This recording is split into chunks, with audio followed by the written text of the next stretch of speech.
dans cet épisode dédié aux spéculations et aux légendes urbaines sur le Roi Lion. Le Roi Lion, dont le titre original est The Lion King, surnommé bizarrement aussi The Liar King, littéralement le roi menteur. Ouais, selon certaines personnes, le Roi Lion nous cache beaucoup de choses. Ce très culte Disney a-t-il de lourds secrets? Eh bien, on va voir ça maintenant. Vous vous dites peut-être que le Roi Lion n'a pas beaucoup de théories. Eh bien, figurez-vous que tellement il y a de théories sur le Roi Lion, il m'est assez difficile de n'en présenter que 5. Mais bon, c'est que dans l'eau, il y a des trucs un peu chelous, des trucs un peu nuls. Et on va donc voir quel genre de théorie le Roi Lion peut-il avoir. On sait que beaucoup de Disney sont racistes. Et dans le Roi Lion, figurez-vous qu'il n'y a pas d'humains. Et cela, c'est une volonté de Disney de ne pas vouloir montrer de noirs. Oui, parce que le Roi Lion se passe en Afrique. Vous avez vu comme ils sont carrément racistes? Pire que ça, bien regardez, Mufasa il est blanc et Scar il est noir. Et qui c'est le gentil? Eh bien c'est le blanc. Et qui c'est le méchant? Eh bien c'est le noir. Nul, hein. Bon, on remarque très bien que le Roi Lion fait l'éloge du capitalisme. Stop, il y a déjà trop de théories comme ça dans mon émission, on passe. Le Roi Lion ferait-il l'éloge du communisme? Quoi? Non mais je rêve ou... Il y a des théories qui veulent nous montrer que le film est capitaliste et d'autres qui veulent nous montrer que le film est communiste. Mais ça a pas de sens! Ça prouve bien que ce genre de théorie est loin d'être fondée. Et si Hercule et le Roi Lion se passaient au même moment? Et oui, sur cette image, je comprends bien que les deux films sont intimement liés. C'est qu'un clin d'œil! Non mais il y a un moment, faut arrêter, c'est qu'un clin d'œil. Regardez, ce mélange de poussière et de pollen... Et oui, il y a marqué sexe. En réalité, Disney a dit qu'il y avait marqué SFX. C'était un hommage à l'équipe qui avait fait les effets spéciaux dans le Roi Lion. Le Roi Lion aurait plagié le Roi Léo. Déjà, la similitude entre Kimba et Simba. Les deux assistent à la mort de leur père. Ils reprennent des années plus tard le trône. Et ils épousent la petite chérie d'enfance. Ouais, mais le problème avec cette théorie, c'est qu'elle est déjà ultra connue. Donc inintéressante. Et donc on passe aussi. Star Wars aurait plagié le Roi Lion. Et oui, regardez ce combat, c'est exactement la même scène. Stop, ça y est, je crois qu'on a eu notre dose de théorie de merde. On va peut-être directement passer à la deuxième partie de cette vidéo et on va essayer d'entamer des théories un peu plus plausibles. Ce qu'il faut savoir sur les théories du complot, c'est que la plupart du temps, soit elles tournent sur les francs-maçons, sur les nazis ou sur les Illuminati. Il y a aussi bien sûr une minorité de théories du complot sur les reptiliens, mais bon, les reptiliens... Bref, ici c'est donc sur les nazis que ça tombe. Vous vous rappelez sûrement de la chanson Soyez prêts. Soyez prêts. Selon beaucoup de gens, cette chanson et surtout la scène dans laquelle la chanson est jouée est en réalité un grand hommage aux nazis. On va donc décortiquer vite fait le clip pour voir si c'est vrai. Premièrement, ici on a du gaz. Le gaz, les nazis, bien sûr, pas besoin d'expliquer. Ici on a les hyènes qui jouent avec des restes de cadavres et qui se marrent à propos de ces cadavres. Ici on a Scar qui quand même nous fait vachement penser à Hitler. Ah, et ce plan là, oh oui. Là, les hyènes font réellement penser à une armée nazie. Tenez, les lumières ici, on a quand même une grande ressemblance avec les lumières des rassemblements nazis. Le clip de cette chanson fait donc réellement penser aux nazis. C'est particulièrement dans des moments comme ça qu'on se rend compte qu'on a vachement grandi. Impossible quand on est gosse de voir des nazis dans cet extrait. Bon voilà, pour certains cette théorie peut paraître un peu grosse. Eh bien figurez-vous que cette théorie est loin d'être nulle, puisque plus tard Disney affirmera que cette scène a bien été réalisé pour faire penser aux nazis. D'ailleurs, Disney a aussi affirmé qu'ils se sont grandement inspirés du triomphe de la volonté. Qu'est-ce qu'on doit faire? M'écouter et vous taire. Après, faut-il crier au complot comme certains l'ont fait? Bien, je ne pense pas. Je ne le pense carrément pas d'ailleurs. Attention, cassage de mythes, brisage d'enfance, ceci n'est pas un exercice. Mesdames et messieurs, accrochez-vous, cela veut dire que la théorie numéro 3 est sur le point d'arriver.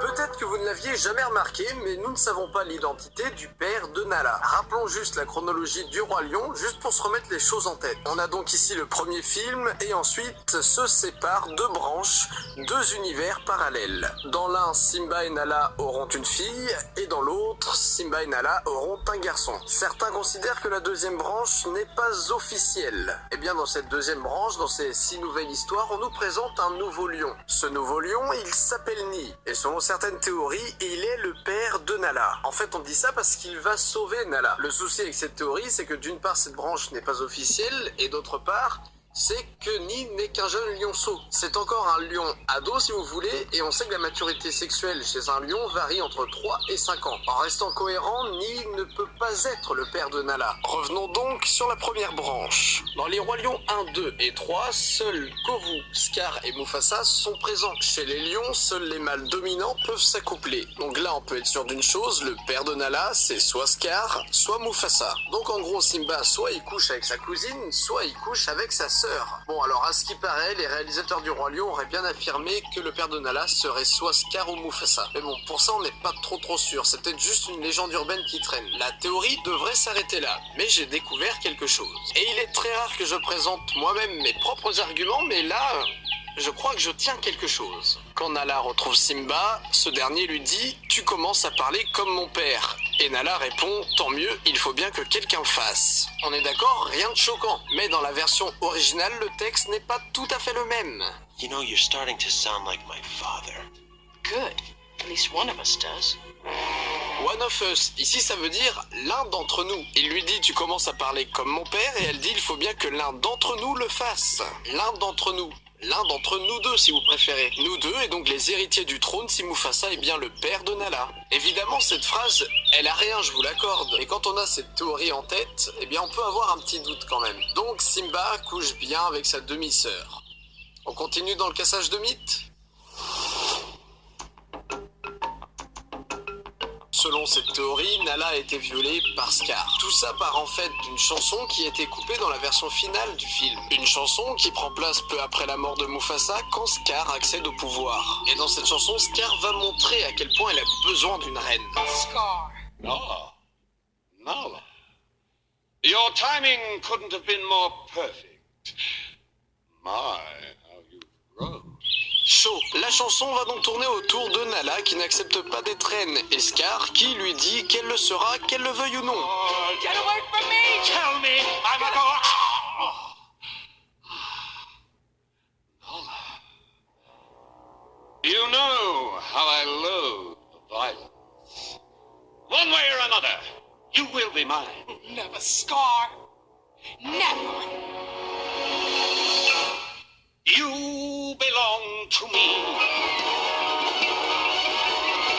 Mais bon, parle-t-on réellement de viol ici? Without a queen, what am I? A dead end. No line, no descendants, no future. With a queen, I'll have cubs. Ouais, on parle bien de viol ici, pour faire des gosses, il n'y a pas 36 façons. On peut se dire que si Disney a supprimé cette chanson, peut-être bien qu'ils ont supprimé aussi une autre scène. Une scène où justement Scar essayait de prendre Nala. Mais bon, Disney a dû probablement s'auto-censurer. Mais il y a des théories qui vont encore plus loin et qui disent que Nala tuait ses lionceaux pour ne pas que le règne de Scar continue. Quand elle retrouve Simba, en fait elle était en exil, bannie. Non mais c'est quoi cette creepypasta? Déjà que la théorie est archi glauque, ils peuvent pas se dire que Nala s'est juste enfuie. Non, elle s'est fait bannie parce qu'elle a bouffé ses lionceaux. Non. À ce compte-là, autant dire que Scar est bel et bien le père de Nala et que du coup il viole sa fille. Et si on passait à la théorie numéro 5? Rappelez-vous, Mufasa, le père de Simba, meurt par les mains de Scar.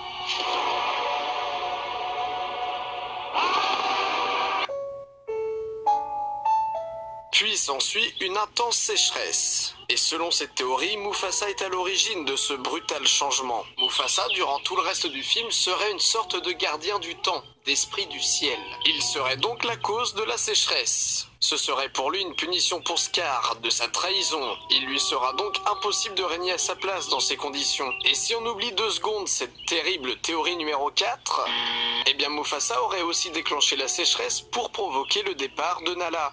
Et ceci pour que Simba la retrouve. Une deuxième preuve que Mufasa contrôle la météo et qu'il apparaît après sa mort à Simba. Et il apparaît dans des nuages peu ordinaires qui semblent justement venir de lui. On a aussi dans le film une thématique du temps.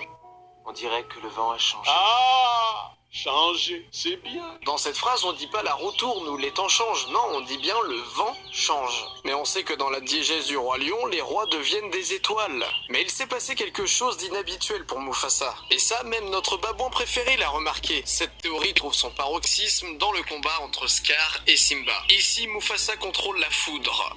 À À chaque mensonge et insulte de la part de Scar, la foudre tombe. C'est comme si Scar énervait quelqu'un. Puis vient finalement la pluie. Sitôt que Scar est battu, une lourde pluie commence à tomber. En plus d'éteindre les flammes, l'eau réussira à redonner la vie à tout le royaume. Cette théorie donne envie de revisionner le Roi Lion une nouvelle fois. Et cette théorie nous permet de revoir l'œuvre d'une toute autre vision. Mufasa serait donc à l'origine de tout ce qui se passe après sa mort. Il serait donc un gardien du temps et surtout n'aurait jamais cessé d'être roi. À présent que Simba s'est assis sur le trône, Mufasa peut rejoindre les étoiles et partir dans son sommeil éternel. Certains font aussi le rapprochement de Mufasa et Scar à Zeus et Hadès. Et cette comparaison est pas mal. Entre Mufasa qui contrôlerait la foudre et Scar qui est une sorte de gardien des enfers, et ça nous prouve bien que le monde du Roi Lion est extrêmement riche. Certains osent même dire que le cimetière des éléphants est en fait de Mu, l'endroit où les dieux de la mort vivent dans Death Note. Et ça, franchement, c'est génial. Parce que ceux qui ont dit ça, eh bien, c'était vous.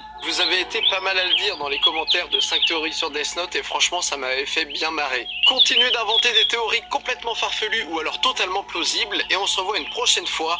C'était à la prochaine pour de nouvelles théories. Alors voilà, je voulais venir vous voir parce que j'ai été kidnappé, il me semble, par des chats il y a quelques temps. J'ai pas trop de souvenirs, je sais pas vraiment ce qu'ils m'ont